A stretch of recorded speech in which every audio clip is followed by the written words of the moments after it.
നല്ലൊരു ക്യാപ്റ്റനെയും ഫിനിഷറേയും കിട്ടാത്തതുകൊണ്ട് റിട്ടയർ ചെയ്ത MS ധോണിയെ തിരിച്ച് ഇന്ത്യൻ ക്രിക്കറ്റ് ടീമിലേക്ക് കൊണ്ടുവരുന്നു.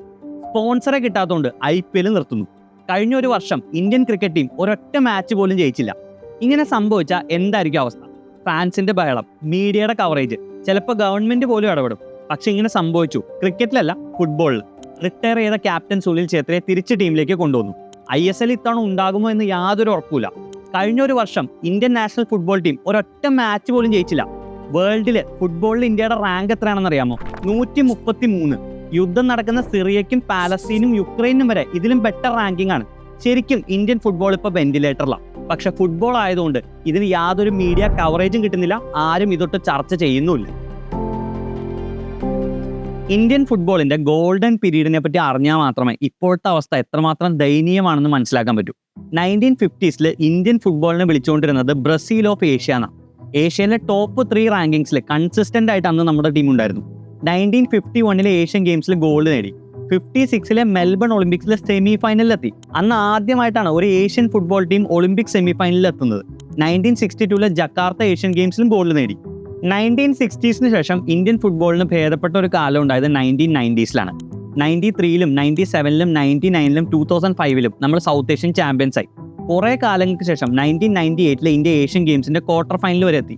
ഇന്ത്യൻ ഫുട്ബോളിന്റെ ഏറ്റവും ബെസ്റ്റ് റാങ്കിങ് ആയിട്ടുള്ള റാങ്ക് 94 അച്ചീവ് ചെയ്തതും ഈ കാലഘട്ടത്തിലായിരുന്നു. ഇവിടെ ഒരു കാര്യം എടുത്തു പറയണം. 1990s ഇന്ത്യൻ ഫുട്ബോളിന്റെ പവർ ഹൗസ് കേരളമായിരുന്നു. കേരളത്തിൽ നിന്ന് മൾട്ടിപ്പിൾ ക്യാപ്റ്റന്മാരെയാണ് നാഷണൽ ടീമിന് കിട്ടിയത്. VP Sathyan, IM Vijayan, Jo Paul Ancheri. Playing 11 എപ്പോഴും 5-6 മലയാളികൾ. ഓൾ ഇന്ത്യ ഫുട്ബോൾ ഫെഡറേഷന്റെ player of the year awards മെജോറിറ്റിയും കിട്ടിയിരുന്നത് മലയാളികൾക്കായിരുന്നു. പക്ഷേ ഇന്ത്യൻ ഫുട്ബോളിന് സംഭവിച്ച പോലെ ഡൗൺഫോൾ കേരള ഫുട്ബോളിന് സംഭവിച്ചു. ഇന്ന് മലയാളികൾ നാഷണൽ ടീമിൽ എത്തുന്നത് തന്നെ റെയറാണ്. ഇന്ത്യൻ ഫുട്ബോൾ ടീമിലേക്ക് ഏറ്റവും കൂടുതൽ പ്ലെയേഴ്സിനെ കോൺട്രിബ്യൂട്ട് ചെയ്യുന്ന 5 സംസ്ഥാനങ്ങളിൽ ഇന്ന് കേരളം ഇല്ല. ഇന്ത്യയിലെ ഫുട്ബോളിന്റെ സ്ഥിതിയെ പറ്റി പറയുമ്പോൾ എല്ലാവരും കുറ്റപ്പെടുത്തുന്നത് ഫുട്ബോളിൽ ഫണ്ടിങ് ഇല്ല, അസോസിയേഷനിൽ അഴിമതിയാണ്, ഗ്രാസ് റൂട്ട് അക്കാഡമീസ് ഇല്ല എന്നൊക്കെയാണ്. ക്രിക്കറ്റ് ഒഴിച്ചു നിർത്തിയ ഇന്ത്യയിലെ ബാക്കി എല്ലാ സ്പോർട്സും ഫേസ് ചെയ്യുന്ന പ്രശ്നങ്ങളാണ് ഇതൊക്കെ. എന്നിട്ടും ബാഡ്മിന്റൺ, ഹോക്കി, റെസ്ലിംഗ്, കബഡി പോലത്തെ സ്പോർട്സിന് ട്രോഫീസും മെഡൽസും ഒക്കെ കിട്ടുന്നുണ്ട്. എന്തുകൊണ്ടാണ് ഫുട്ബോളിന് മാത്രം ഈ ദയനീയ അവസ്ഥ ഫേസ് ചെയ്യേണ്ടി വരുന്നത്? അത് മനസ്സിലാക്കാൻ ഇന്ത്യയുടെയും മറ്റ് രാജ്യങ്ങളുടെയും ഫുട്ബോൾ എക്കോസിസ്റ്റത്തിന്റെ സ്ട്രക്ചറൽ ഡിഫറൻസ് അറിയണം. നല്ല ഫുട്ബോൾ ടീംസ് ഉള്ള രാജ്യങ്ങളൊക്കെ സ്ട്രോങ് നാഷണൽ കോമ്പറ്റീഷൻസ് അഥവാ നാഷണൽ ലീഗ്സ് ഉണ്ടാവും. ബ്രിട്ടനിലെ പ്രീമിയർ ലീഗും സ്പെയിനിലെ ലാലിഗയൊക്കെ പോലെ. ആ രാജ്യത്തെ ഡിഫറൻറ്റ് സ്ഥലങ്ങളിൽ നിന്നുള്ള ടീമുകൾ ഈ ലീഗിൽ പങ്കെടുക്കും. ഒരു രാജ്യത്ത് 50 ടീംസ് ആണുള്ളതെന്ന് വിചാരിക്കാം. ഇതിൽ മേ ബി ഒരു 10-15 ടീംസ് നല്ല ഫണ്ടിങ്ങും സ്പോൺസർഷിപ്പും സ്വന്തമായിട്ട് സ്റ്റേഡിയം ഒക്കെ ഉള്ള ടീംസ് ആയിരിക്കും. അത്രയും ഫണ്ടിങ് ഇല്ലാത്ത കുറച്ച് പാവം ടീംസും ഉണ്ടാവും. ഈ 50 ടീമുകളെയും ഒരൊറ്റ ലീഗിൽ മത്സരിപ്പിക്കുക എന്നത് പ്രാക്ടിക്കലി പോസിബിൾ അല്ല. പക്ഷെ ബെസ്റ്റ് ടീംസിനെ മാത്രം എടുത്തൊരു ലീഗ് ഉണ്ടാക്കിയാലോ കുറേ ടീമുകൾക്ക് അവസരം നഷ്ടപ്പെടും. ഇതിനൊരു സൊല്യൂഷനായിട്ട് യൂറോപ്യൻ ലീഗ്സ് അഡോപ്റ്റ് ചെയ്ത സിസ്റ്റമാണ് ഡിഫറെന്റ് ലെവൽസിലുള്ള ലീഗ്സ്. ഇംഗ്ലണ്ടിന്റെ കേസ് നോക്കിയാൽ അവിടെ പ്രീമിയർ ലീഗ് ഉണ്ട്, ഇംഗ്ലീഷ് ഫുട്ബോൾ ലീഗ് ഉണ്ട്, നാഷണൽ ലീഗ് ഉണ്ട്. ഓരോ ടീമും ഏത് ലീഗിലാണ് കളിക്കുന്നത് എന്ന് തീരുമാനിക്കുന്നത് അവരുടെ പെർഫോമൻസിന്റെ ബേസിസിലാണ്. മാഞ്ചസ്റ്റർ യുണൈറ്റഡ്, ചെൽസി, അർസനൽ പോലത്തെ ടോപ്പ് ടീംസ് കളിക്കുന്നത് ബ്രിട്ടീഷ് പ്രീമിയർ ലീഗിലാണ്. ഈ ബ്രിട്ടീഷ് പ്രീമിയർ ലീഗിൽ ലോവസ്റ്റ് റാങ്കിൽ എത്തുന്ന 3 ടീംസ് നെക്സ്റ്റ് ഇയറിൽ താഴത്തെ ലീഗിലായിരിക്കും കളിക്കുക. അതുപോലെ താഴത്തെ ലീഗിൽ ടോപ്പ് 3 റാങ്കിൽ എത്തുന്ന ടീംസിനെ അടുത്ത കൊല്ലം ബ്രിട്ടീഷ് പ്രീമിയർ ലീഗിലേക്ക് പ്രൊമോട്ടും ചെയ്യും. അതായത് ഓരോ വർഷവും ടീമിന്റെ പെർഫോമൻസ് അനുസരിച്ച് അവർ കളിക്കുന്ന ലീഗ് മാറിക്കൊണ്ടേയിരിക്കും. ഈ സിസ്റ്റത്തിന്റെ അഡ്വാൻറ്റേജ് എന്താണെന്ന് വെച്ചാൽ ടോപ്പ് ലീഗിൽ പൊസിഷൻ കിട്ടാൻ വേണ്ടിയിട്ട് ടീമുകൾ തമ്മിൽ ടൈറ്റ് കോമ്പറ്റീഷൻ ആയിരിക്കും. ഇത് ഓവറോൾ ഗെയിം ക്വാളിറ്റി കൂട്ടും. കൂടാതെ ഒരേ സമയം രാജ്യത്ത് 100ഓളം ക്ലബ്ബുകളെ മെയിൻറ്റെയിൻ ചെയ്യാൻ പറ്റും. ഈ ക്ലബ്ബുകൾക്കെല്ലാം യൂത്ത് അക്കാഡമീസും സ്കൗട്ടിംഗ് ഒക്കെ ഉണ്ടാവും. ഇതുവഴി കൂടുതൽ യങ്സ്റ്റേഴ്സിന് ചാൻസും കിട്ടും, നാഷണൽ ടീമിലേക്ക് നല്ല പ്ലേയേഴ്സിനും കിട്ടും. ഇതിന്റെ അഡ്വാൻറ്റേജ് മനസ്സിലാക്കി ജപ്പാൻ, സൗത്ത് കൊറിയ പോലത്തെ രാജ്യങ്ങൾ 1980s തന്നെ അവരുടെ രാജ്യത്ത് സിമിലർ ലീഗ്സ് എസ്റ്റാബ്ലിഷ് ചെയ്തു. അതിന്റെ റിസൾട്ട് ഇപ്പോൾ അവിടെ കാണാനും സാധിക്കും. ഇന്ത്യയിൽ ആദ്യമായിട്ട് ഒരു നാഷണൽ ലീഗ് എസ്റ്റാബ്ലിഷ് ചെയ്തത് എന്താണെന്ന് അറിയാമോ? 1996 നാഷണൽ എന്നൊക്കെ പേരുണ്ടെങ്കിലും ആകെ 12 ടീംസ് ഇതിൽ പങ്കെടുത്തുള്ളൂ. അതും എല്ലാം പ്രൊഫഷണൽ ക്ലബ്ബുകളൊന്നും അല്ലായിരുന്നു. BSFന്റെ ഒരു ടീം ഉണ്ടായിരുന്നു, പഞ്ചാബ് പോലീസിന്റെ ഒരു ടീം ഉണ്ടായിരുന്നു. യൂറോപ്യൻ ലീഗിൽ കാണുന്ന പോലെ പ്രൊമോഷൻ സിസ്റ്റവും ഡീമോഷൻ സിസ്റ്റം ഒന്നും ഇല്ലാത്തതുകൊണ്ട് തന്നെ ഈ ലീഗിന്റെ കോമ്പറ്റീഷൻ ലെവൽ കുറവായിരുന്നു. അതുകൊണ്ട് തന്നെ ലീഗ് സക്സസ്ഫുൾ ആയില്ല. യൂറോപ്യൻ മോഡലിലുള്ള ഒരു ലീഗ് ഇന്ത്യയിൽ ഇൻട്രൊഡ്യൂസ് ചെയ്ത് 2007 ഐ ലീഗ്. പക്ഷെ അതും കൊമേഴ്ഷ്യലി സക്സസ്ഫുൾ ആയില്ല. അങ്ങനെ 2010 ഇന്ത്യൻ ഫുട്ബോളിനെ രക്ഷിക്കാൻ സാക്ഷാൽ റിലയൻസ് രംഗത്ത് വന്നു. അവർ ഓൾ ഇന്ത്യ ഫുട്ബോൾ ഫെഡറേഷനുമായിട്ട് 15 വർഷത്തെ ഒരു കോൺട്രാക്ട് സൈൻ ചെയ്തു. 15 വർഷത്തേക്ക് ഇന്ത്യൻ ഫുട്ബോളിന്റെ എക്സ്ക്ലൂസീവ് റൈറ്റ്സ് റിലയൻസിനായിരിക്കും. ഇതിന് പകരമായിട്ട് ഓരോ വർഷവും 50 കോടി രൂപ വെച്ച് ഓൾ ഇന്ത്യ ഫുട്ബോൾ ഫെഡറേഷനിൽ റിലയൻസ് കൊടുക്കും. ഈ കോൺട്രാക്ടിന്റെ ബലത്തിൽ ഇന്ത്യയിലെ ഫുട്ബോൾ ഡെവലപ്പ് ചെയ്യാൻ റിലയൻസ് പുതിയൊരു ലീഗ് കൊണ്ടുവന്നു, ISL. ISL പാർട്ടിസിപ്പേറ്റ് ചെയ്യുന്ന ടീമുകൾ റിലയൻസിന് ഒരു പാർട്ടിസിപ്പേഷൻ ഫീസ് കൊടുക്കണം. ബ്രോഡ്കാസ്റ്റിംഗിൽ നിന്നും പരസ്യത്തിൽ നിന്നും കിട്ടുന്ന വരുമാനത്തിൽ നിന്ന് ഒരു ഷെയർ റിലയൻസ് ഈ ടീമുകൾക്ക് കൊടുക്കും. ഇതായിരുന്നു ISLന്റെ സിസ്റ്റം. ആദ്യം ISLും ഐ ലീഗും തമ്മിൽ കോൺഫ്ലിക്റ്റിലായിരുന്നെങ്കിലും പിന്നീട് ഐ ലീഗിനെ കൂടി ഉൾപ്പെടുത്തി മൾട്ടി ലെവൽ ലീഗ് സിസ്റ്റം ഇന്ത്യയിലും ഡെവലപ്പ് ചെയ്യാൻ സാധിച്ചു. അങ്ങനെയാണ് ഐ ലീഗ് ടീമുകളും ISLൽ എത്തിയത്. പക്ഷെ ഇപ്പോൾ ആ ISL ഈ വർഷം ഉണ്ടാകുമോ എന്ന കാര്യം സംശയമാണ്. അതിന്റെ കാരണം റിലയൻസിന്റെ 15 വർഷത്തെ കോൺട്രാക്ട് ഈ വർഷം തീരും. ISL അവർ വിചാരിച്ചത്ര ഫൈനാൻഷ്യൽ സക്സസ് ആയിരുന്നില്ല. അതുകൊണ്ട് തന്നെ ഫെഡറേഷന് എല്ലാ വർഷവും പൈസ കൊടുക്കുന്ന മോഡൽ റിലയൻസിന് അക്സെപ്റ്റബിൾ അല്ല. ഇതിന് പകരം ഫെഡറേഷന് പ്രോഫിറ്റിന്റെ ഷെയർ കൊടുക്കുന്ന പ്രോഫിറ്റ് ഷെയറിംഗ് മോഡലിലേക്ക് മാറണമെന്നാണ് റിലയൻസിന്റെ ഡിമാൻഡ്. ഇതൊട്ട് ഫെഡറേഷൻ അക്സെപ്റ്റ് ചെയ്യുന്നില്ല. അതുകൊണ്ടാണ് താൽക്കാലികമായിട്ട് ISL നിർത്തിവച്ചിരിക്കുന്നത്. ഇതിന് പുറമെ വേറൊരു കാര്യം കൂടിയുണ്ട്.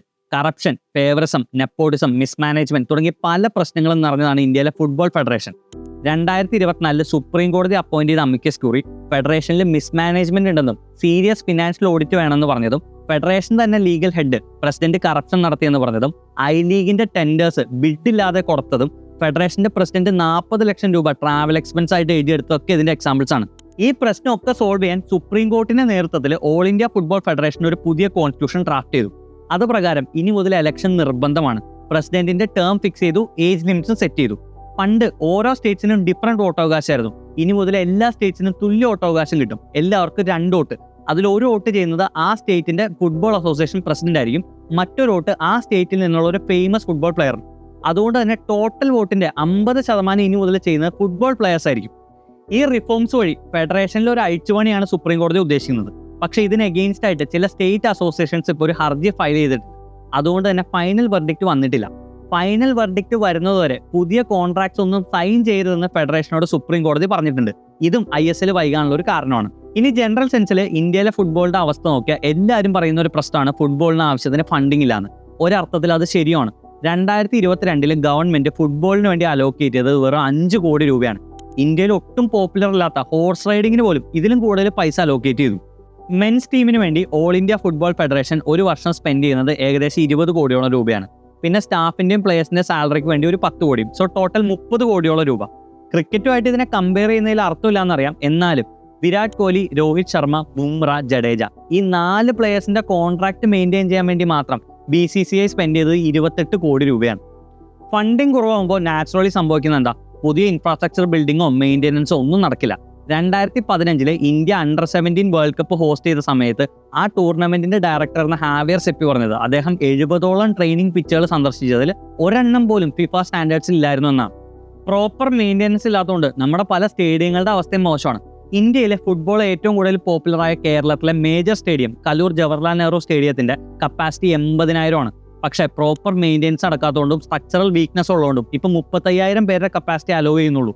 ഇന്ത്യയുടെ ഹിസ്റ്ററി നോക്കിയാൽ ഒരു സ്പോർട്ടും സക്സസ്ഫുൾ ആകാൻ ഇനീഷ്യൽ സ്റ്റേജിൽ ഗവൺമെന്റിന്റെ സപ്പോർട്ടോ ഫണ്ടിങ്ങോ ഒന്നും കിട്ടിയിട്ടില്ല. ക്രിക്കറ്റിന്റെ കേസ് തന്നെ നോക്കിയാൽ ഇന്ത്യക്ക് ആദ്യമായിട്ട് ക്രിക്കറ്റ് വേൾഡ് കപ്പ് കിട്ടിയ സമയത്ത് ആ ടീമിന് ക്യാഷ് പ്രൈസ് കൊടുക്കാനുള്ള പൈസ പോലും BCCIയുടെ കയ്യിൽ ഉണ്ടായിരുന്നില്ല. ലതാ മങ്കേഷ്കർ അന്ന് ഫ്രീ ആയിട്ട് ഒരു കൺസേർട്ട് നടത്തി. ആ കൺസേർട്ടിൽ നിന്ന് കിട്ടിയ പൈസ വെച്ചിട്ടാണ് കപിൽ ദേവിന്റെ ടീമിന് ക്യാഷ് പ്രൈസ് കൊടുത്തത്.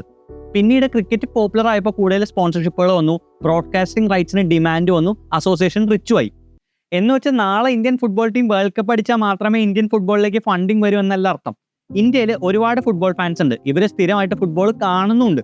പക്ഷെ ഇവർ കാണുന്നത് ബ്രിട്ടീഷ് പ്രീമിയർ ലീഗും ലാ ലീഗും ഒക്കെയാണ്. അതുകൊണ്ട് തന്നെ ഇന്ത്യൻ സ്പോൺസേഴ്സ് പോലും സ്പോൺസർഷിപ്പ് കൊടുക്കുന്നത് ആ ലീഗുകൾക്കാണ്. For example Apollo tyres Indian tyre manufacturing കമ്പനിയാണ്. ഇവർ ഡീല് സൈൻ ചെയ്തത് മാഞ്ചസ്റ്റർ യുണൈറ്റഡുമായിട്ട്. ഇറ്റാലിയൻ ലീഗും സ്പാനിഷ് ലീഗിലൊക്കെ പാർട്ട്ണർ ആയിട്ടുള്ള BKT ബാലകൃഷ്ണ ടയർസ് ഇന്ത്യൻ കമ്പനിയാണ്. നമ്മുടെ സ്വന്തം ലീഗായിട്ടുള്ള ഐ ലീഗിന് ഒരു ടൈറ്റിൽ സ്പോൺസറെ കിട്ടുന്നില്ല. എവിടെയാണോ വ്യൂവർഷിപ്പ് അവിടേക്ക് സ്പോൺസർഷിപ്പ് പോകും. ഇന്ത്യൻ ഫുട്ബോളിൽ കളിയുടെ ക്വാളിറ്റി കുറച്ചുകൂടി ഇൻക്രീസ് ചെയ്യുകയും കൺസിസ്റ്റന്റ് ആയിട്ട് ഇന്ത്യൻ നാഷണൽ ടീം കുറച്ച് മാച്ചസ് ഒക്കെ ജയിച്ചാൽ ഓട്ടോമാറ്റിക്കലി ഈ ഫുട്ബോൾ ഫാൻസ് ഇന്ത്യൻ മാച്ചസും കാണാൻ തുടങ്ങും. അങ്ങനെ വരുമ്പോൾ വ്യൂവർഷിപ്പ് കൂടും, കൂടുതൽ ഫണ്ടിങ്ങും വരും. പ്രൈവറ്റ് ഫണ്ടിങ് വന്നാൽ ഓട്ടോമാറ്റിക്കലി പുതിയ സ്റ്റേഡിയംസും ട്രെയിനിങ് സെന്റേഴ്സും അക്കാഡമീസും ഒക്കെ വരും. ക്രിക്കറ്റിലെ സംഭവിച്ച പോലെ ടോട്ടൽ സ്പോർട്ട്, അതായത് ആ സ്പോർട്ടിന്റെ ഗ്ലാമറും ഗ്രാസ് റൂട്ട് ലെവൽ ട്രെയിനിങ്ങും പ്ലേയേഴ്സിന്റെ സ്കില്ലും ഒക്കെ ഡെവലപ്പ് ചെയ്യും. പണ്ട് ഇന്ത്യൻ ക്രിക്കറ്റിൽ നല്ല പേസ് ബോളേഴ്സ് ഇല്ലായിരുന്നു. പക്ഷെ ക്രിക്കറ്റ് ഒരു പോപ്പുലർ സ്പോർട്ട് ആയതുകൊണ്ട് തന്നെ പ്രൈവറ്റ് ഫണ്ടിങ് വഴി MRF പേസ് ഫൗണ്ടേഷൻ പോലത്തെ അക്കാഡമിക്സ് സ്റ്റാർട്ട് ചെയ്തു. ഇവിടെ പുറത്തുനിന്നുള്ള ഫോറിൻ കോച്ചുകളെ കൊണ്ടുവന്നു. ഇവർ ഇന്ത്യൻ ടാലന്റിനെ ട്രെയിൻ ചെയ്തു. അങ്ങനെയാണ് നമുക്ക് സഹീർ ഖാനെ, മുനാഫ് പട്ടേലിനെ പോലത്തെ നല്ല പേസ് ബോളേഴ്സിനെ ക്രിയേറ്റ് ചെയ്യാൻ പറ്റിയത്. P. ഗോപിചന്ദ് അക്കാഡമിയുടെ പ്രൊഡക്ട്സ് ആണ് സൈന നെഹ്വാളും PV സിന്ധു ഒക്കെ. പക്ഷെ അങ്ങനെ ഒരൊറ്റ അക്കാഡമി പോലും ഇന്ന് ഇന്ത്യയിലെ ഫുട്ബോളിനില്ല. അതിന്റെ കാരണം ഈ പ്രൈവറ്റ് ഫണ്ടിങ്ങിന്റെ കുറവാണ്. ഐസ്ലൻഡ്, പനാമ, അൽബേനിയ തുടങ്ങി ഇന്ത്യയോട് സിമിലർ ഫുട്ബോൾ റാങ്കിംഗ് ഉണ്ടായിരുന്ന പല രാജ്യങ്ങളും ഇന്ന് ഫാർ ബെറ്റർ റാങ്കിങ്ങിലാണ്. 2012 120 അടുത്ത റാങ്കിംഗ് ഉണ്ടായിരുന്ന ഐസ്ലൻഡ് ഒരിടയ്ക്ക് 18ാമത്തെ റാങ്ക് വരെ എത്തി. ഈ രാജ്യങ്ങൾക്കൊക്കെ ഇതെങ്ങനെ സാധിച്ചു? ഇവിടെയാണ് ഗ്രാസ് റൂട്ട് ലെവൽ സ്കൗട്ടിങ്ങിന്റെയും ട്രെയിനിങ്ങിന്റെയും ഇമ്പോർട്ടൻസ്. ഫുട്ബോൾ ഡെവലപ്പ് ചെയ്യാൻ ഒരു സ്പെസിഫിക് പ്രോഗ്രാമാണ് ഐസ്ലൻഡ് ചൂസ് ചെയ്തത്. അവർ എല്ലാ സ്കൂളുകളിലും അറ്റ്ലീസ്റ്റ് 5 കളിക്കാൻ പറ്റുന്ന ഒരു ഫുട്ബോൾ ഗ്രൗണ്ട് എൻഷുർ ചെയ്തു. ഗ്രൗണ്ട് മാത്രം ഉണ്ടായിട്ട് കാര്യമല്ലോ, കുട്ടികളെ കോച്ച് ചെയ്യാൻ കോച്ചസ് വേണം. അതിനുവേണ്ടി കോച്ചസ് ട്രെയിനിങ് പ്രോഗ്രാം കൊണ്ടുവന്നു. ഇന്ന് ലോകത്തിലെ റേഷ്യോ വെച്ച് നോക്കിയാൽ ഏറ്റവും കൂടുതൽ UFA സർട്ടിഫൈഡ് കോച്ചസ് ഉള്ളത് ഐസ്ലൻഡിലാണ്. നല്ല കോച്ചിങ്ങും ട്രെയിനിങ് ഫെസിലിറ്റീസ് ഒക്കെ വന്നപ്പോൾ വളരെ ചെറുപ്പത്തിലെ ടാലന്റ് ഐഡന്റിഫൈ ചെയ്യാൻ അവർക്ക് പറ്റി. നാഷണൽ ടീമിലേക്ക് നല്ല പ്ലേയേഴ്സിനെ കിട്ടി. ഒറ്റയടിക്ക് ആ രാജ്യത്തിന്റെ റാങ്കിങ് കൂടി. ഫുട്ബോളിൽ ഒന്നും അല്ലാതിരുന്ന രാജ്യം പോർച്ചുഗലായിട്ട് ഡ്രോ പിടിച്ചു, ഇംഗ്ലണ്ടിനെ തോപ്പിച്ചു, യൂറോ കപ്പിന്റെ ക്വാർട്ടർ ഫൈനൽ വരെ എത്തി. ഈ ഒരു സിസ്റ്റം ആണ് ഇന്ത്യയിലും വരേണ്ടത്. നമ്മുടെ നാട്ടിലെ ഫുട്ബോളിൽ ടാലന്റ് ഉള്ള ഒരുപാട് ആളുകളുണ്ട്. പക്ഷെ ഇവർ 5ഉം 7ഉം കണ്ടത്തിലെ ഫുട്ബോളൊക്കെ കളിച്ച് സ്വന്തം പൊട്ടൻഷ്യൽ മനസ്സിലാക്കാതെ ടാലന്റ് വേസ്റ്റ് ആക്കി കളയാണ്. ഇവരെ കറക്റ്റ് ടൈമിൽ സ്കൗട്ട് ചെയ്ത് ട്രെയിൻ ചെയ്യാൻ പറ്റാത്തതാണ് ഒരർത്ഥത്തിൽ ഇന്ത്യൻ ഫുട്ബോളിന്റെ തോൽവി. ഇതിൽ ഇത്രയെങ്കിലും എഫേർട്ട് ഇന്ന് ഇന്ത്യയിൽ ഇടുന്നത് നോർത്ത് ഈസ്റ്റ് റീജിയനിലാണ്. അവിടെ ടാറ്റ ഫുട്ബോൾ അക്കാഡമിയും ബൈച്ചുംകൂട്ടി അക്കാഡമിയും ഒക്കെ നല്ല ടാലന്റഡ് പ്ലേയേഴ്സിനെ ക്രിയേറ്റ് ചെയ്തു. ഇതിന്റെ എഫക്റ്റ് ഇന്ത്യയിലെ ഏത് ഫുട്ബോൾ ടീം നോക്കിയാലും കാണാം. നാഷണൽ ടീം ആയാലും ക്ലബ് ടീം ആയാലും അതിലൊക്കെ നോർത്ത് ഈസ്റ്റ് പ്ലേയേഴ്സിന്റെ ഡോമിനൻസ് ആണ്. ഒരു കാലത്ത് ഈ ഡോമിനൻസ് ഉണ്ടായിരുന്ന കേരളത്തിലാണെങ്കിൽ ഇപ്പോൾ ഗ്രാസും ഇല്ല, റൂട്ടും ഇല്ല, അക്കാഡമിയും ഇല്ല. ഇന്ത്യൻ ഫുട്ബോളിന് ഇത്രയധികം ഡൗൺഫോൾ സംഭവിച്ചിരിക്കുന്ന ഈ സമയത്ത് അത് ചർച്ച ചെയ്ത് പരിഹരിക്കുന്നതിന് പകരം ഇന്ത്യൻ ഫുട്ബോൾ ഫാൻസും മീഡിയ ഒക്കെ ഡിസ്കസ് ചെയ്യുന്നത് മെസ്സി ഇന്ത്യയിലേക്ക് ഫുട്ബോൾ കളിക്കാൻ വരുമോ എന്ന കാര്യമാണ്. മെസ്സി ലോകം കണ്ട ഏറ്റവും മികച്ച ഫുട്ബോൾ പ്ലേയേഴ്സിൽ ഒരാളാണ്. അദ്ദേഹം കേരളത്തിലെ ഒന്ന് മാച്ച് കളിച്ചാൽ എന്തായാലും ആ ഇവന്റ് സക്സസ്ഫുൾ ആയിരിക്കും. പക്ഷെ അതുകൊണ്ട് നാഷണൽ ഫുട്ബോളിനോ കേരള ഫുട്ബോളിനോ യാതൊരു ബെനിഫിറ്റും ഇല്ല. ബെനിഫിറ്റും ഉണ്ടാകാൻ പോകുന്നത് സ്പോൺസേഴ്സിന് മാത്രമായിരിക്കും. നിങ്ങളൊരു മെസ്സി ഫാൻ ആണെങ്കിൽ ഞാൻ ഈ പറഞ്ഞ കാര്യം കേട്ട് ദേഷ്യം തോന്നാം. കാരണം ഫാൻസ് അത്രയ്ക്കും എക്സൈറ്റഡ് ആണ്. മെസ്സി കേരളത്തിലേക്ക് വരുമെന്ന വാർത്തയുടെ കീഴിലുള്ള ചില കമന്റ്സ് വായിച്ചാൽ അതിൽ പറയുന്നത് കേരളത്തിലേക്ക് മെസ്സി വരുന്നതോടുകൂടി വേൾഡ് ഫുട്ബോൾ മാപ്പിൽ കേരളത്തിന് ഒരു ഐഡന്റിറ്റി കിട്ടുമെന്നൊക്കെയാണ്. പക്ഷേ നിങ്ങളിൽ എത്ര പേർക്ക് ഈ കാര്യം അറിയുമെന്ന് എനിക്കറിയില്ല. മെസ്സി ഇതിനു മുമ്പും ഇന്ത്യയിൽ വന്ന് ഫുട്ബോൾ കളിച്ചിട്ടുണ്ട്. 2011 അർജന്റീനിയൻ ടീം കൊൽക്കത്തയിൽ വന്ന് വെനസ്വേലയായിട്ടൊരു മാച്ച് കളിച്ചു. അന്ന് ഫാൻസിന് അതൊരു ആഘോഷമായിരുന്നു. പക്ഷെ അതിനുശേഷം കൊൽക്കത്തയിൽ യാതൊരുവിധ ഫുട്ബോൾ ഇൻവെസ്റ്റ്മെന്റും വന്നില്ല. കൊൽക്കത്ത ഫുട്ബോൾ അന്നും ഇന്നും അതുപോലെ തന്നെ കണ്ടിന്യൂ ചെയ്യുന്നു. ഇന്ന് വേൾഡിലെ ബെസ്റ്റ് ക്രിക്കറ്റ് ടീംസ് ഇന്ത്യയിൽ വന്ന് ക്രിക്കറ്റ് കളിക്കുന്നില്ലേ? അവരെ ഏതെങ്കിലും മന്ത്രി പോയി ഇൻവൈറ്റ് ചെയ്തിട്ടാണോ? മാഗ്നസ് കാൾസൺ ചെന്നൈയിൽ വന്ന് ചെസ് കളിക്കുന്നു. നമ്മൾ ഒരു സ്പോർട്ട് ഡെവലപ്പ് ചെയ്താൽ ഓട്ടോമാറ്റിക്കലി ആ സ്പോർട്ടിലെ ബെസ്റ്റ് പ്ലെയേഴ്സ് ഇന്ത്യയിലേക്ക് കളിക്കാൻ വേണ്ടി വരും. ഇന്ത്യയിലെ ഫുട്ബോൾ ഡെവലപ്പ് ചെയ്താൽ മറ്റ് രാജ്യങ്ങൾ ഇന്ത്യയിൽ വന്ന് ഫുട്ബോൾ കളിക്കും. ഇവിടുത്തെ പ്ലെയേഴ്സിന് മറ്റ് രാജ്യങ്ങളിലെ ലീഗുകളിൽ പോയി കളിക്കാൻ പറ്റും. വേറെ രാജ്യങ്ങളിലെ പ്ലെയേഴ്സ് ഇന്ത്യൻ ലീഗുകളിൽ വന്ന് കളിക്കുകയും ചെയ്യും. അതിനാണ് നമ്മൾ പ്രയോറിറ്റി കൊടുക്കേണ്ടത്. അങ്ങനെ പ്രയോറിറ്റി കൊടുത്ത് ഇന്ത്യയിലെ ഫുട്ബോൾ എക്കോസിസ്റ്റം ഡെവലപ്പ് ചെയ്യാൻ നമുക്ക് സാധിച്ചാൽ ഭാവിയിൽ ഒരു വേൾഡ് കപ്പ് നടക്കുമ്പോൾ അർജന്റീനയുടെയും ബ്രസീലിന്റെ ഒക്കെ ഫ്ലെക്സ് വയ്ക്കുന്ന പോലെ ഇന്ത്യയുടെ ഫ്ലെക്സ് വയ്ക്കാനും നമുക്ക് പറ്റും.